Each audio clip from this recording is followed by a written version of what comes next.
Good morning, or whatever moment you're listening from, and welcome to the Early Learning Lounge, your Monday morning reframe. I'm your host, Tammy Nucci.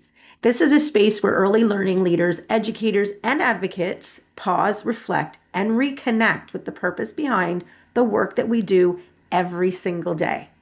Here in the lounge, we explore the stories, the challenges, and insights shaping our field through the reframe method, a leadership approach I created to help educators shift perspective and lead with intention. It's a simple but powerful process.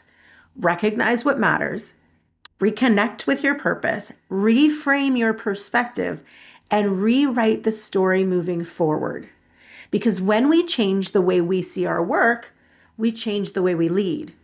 So let's settle in and get into today's conversation.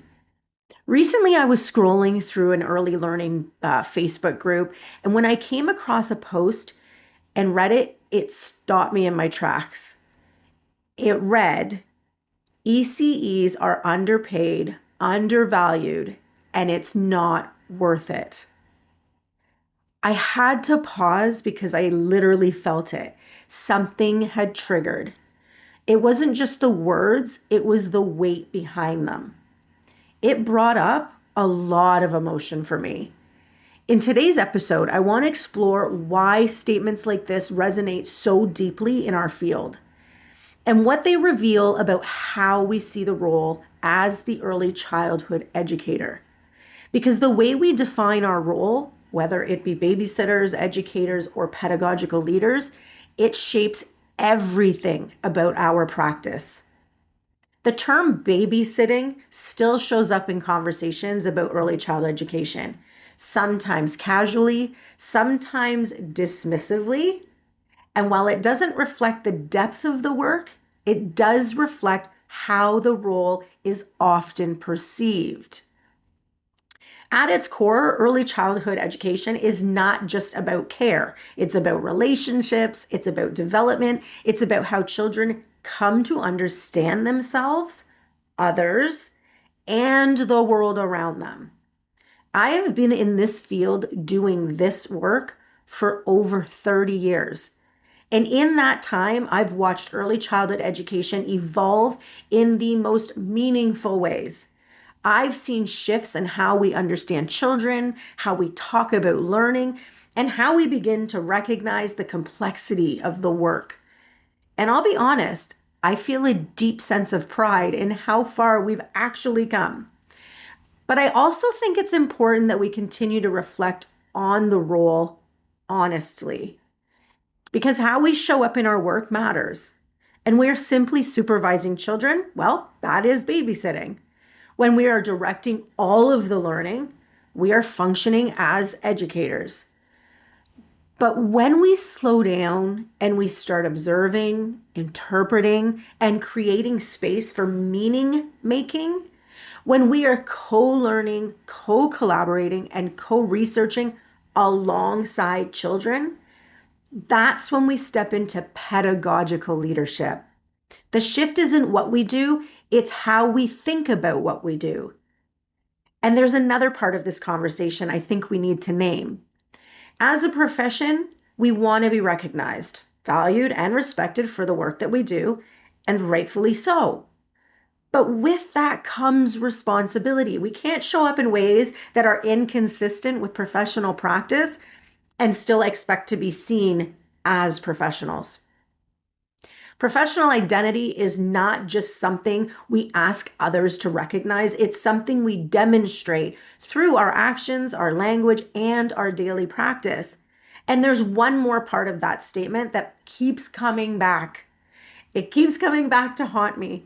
And part of that statement read, it's not worth it. I think that's the part that stayed with me the most, because this work, let's be honest, it's never been about money. Anyone entering the field or the profession knows that. We don't choose early childhood education because it's easy, and we don't choose it because it's financially rewarding. This is some of the most important, influential work, as far as I'm concerned, that exists. We're supporting children in their earliest years. We're shaping how they see themselves, how they build relationships, and how they begin to understand the world around them. We're supporting the development of future thinkers, problem solvers, and citizens. And while there are real challenges in this field, we need to continue advocating for better conditions, better compensation, and greater recognition. I get that. I don't see this work, though, as not worth it. I see it as deeply meaningful. I value this profession more than any other. And even in moments when the work feels heavy, even when we feel tired and frustrated, I believe we have a responsibility on how we speak about this profession, because the way we talk about our work shapes how others see it. We can advocate for change. We can name the challenges. We can do that without diminishing the value of the work itself. And so, what can we take away from this? The way we see our role determines how we show up. Pedagogy is not just about what we do, it's about how we think. And professional identity is something we demonstrate, not just something we expect others to recognize. Because this work has always been worth it. The question is, how do we continue to elevate it?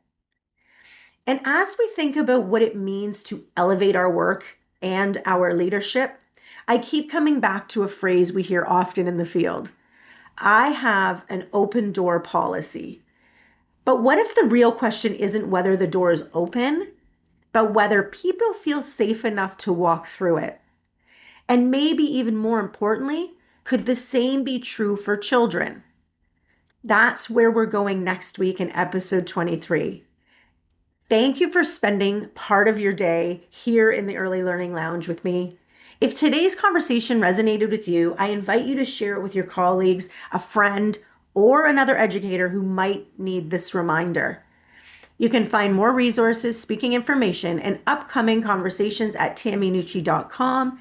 And if you want to stay connected even further, you can reach out to me on social media at Tammy Nucci Reframe.